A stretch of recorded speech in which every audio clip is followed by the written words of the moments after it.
Kahit malayo bilang celebrity, marami sa mga kontemporaryong magka-love team sa biz ang naghiwalay at nagbunga ng mga bagong buhay at halos hindi nag-react ang mga tao.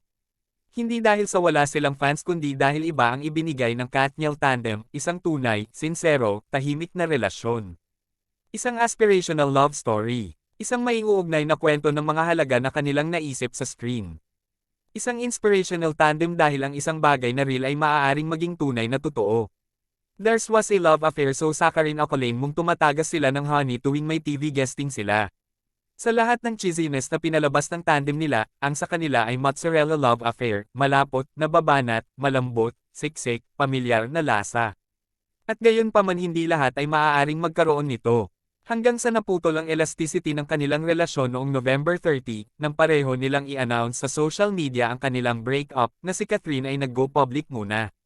Kung tama ang aking naaalala, ang huling pagkakataon na naghihiwalay ang local show business ay noong 1996 ang kasal nina Pops Fernandez at Martin Nievera at na-annulled noong 2000. Ang yumaong si Ricky Lo, noon ay entertainment editor ng The Star, minsan sinabi sa akin na ang isa sa mga nakakasakit na kwentong scoop na isinulat niya tungkol sa mga mag-asawang patungo sa Splitsville ay ang tungkol kay Martin at Pops. And was vindicated subsequently. Ganon din ang nangyari sa showbiz scribe na si OG Diaz na inunahan ang Katniel split up sa kanyang plataporma, siya rin ay nabash at ang kanyang social media account ay nasuspend umano sa grounds ng child abuse, matapos lumabas ang kanyang kwento. Naalala ko ang sinabi ng chairman ng Cinema Evaluation Board na si Christine Deirit na ang isang Katniel film ay maaaring makipagkompetensya sa isang Hollywood film na pinapakita kahit saan sa Pilipinas sa mga tuntunin ng pagbebenta ng tiket at mahabang buhay nito sa teatro. Ang kanilang partnership ay stellar, sikat, bankable. Ang kanilang tandem lamang ay nagring ng isang magandang sale.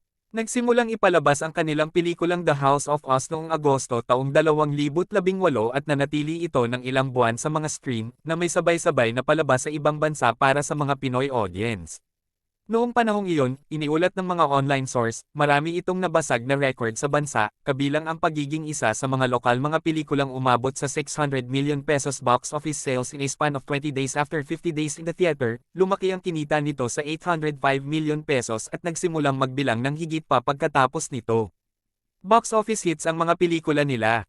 Lalaki, babae, bata at matanda, ang mga may-ari ay nagtungo sa teatro upang panoorin sila. Ang kanilang mga pelikula ay isang hit dahil ang mga manunood ay umalis sa teatro na may pag-asa ng magpakailanman.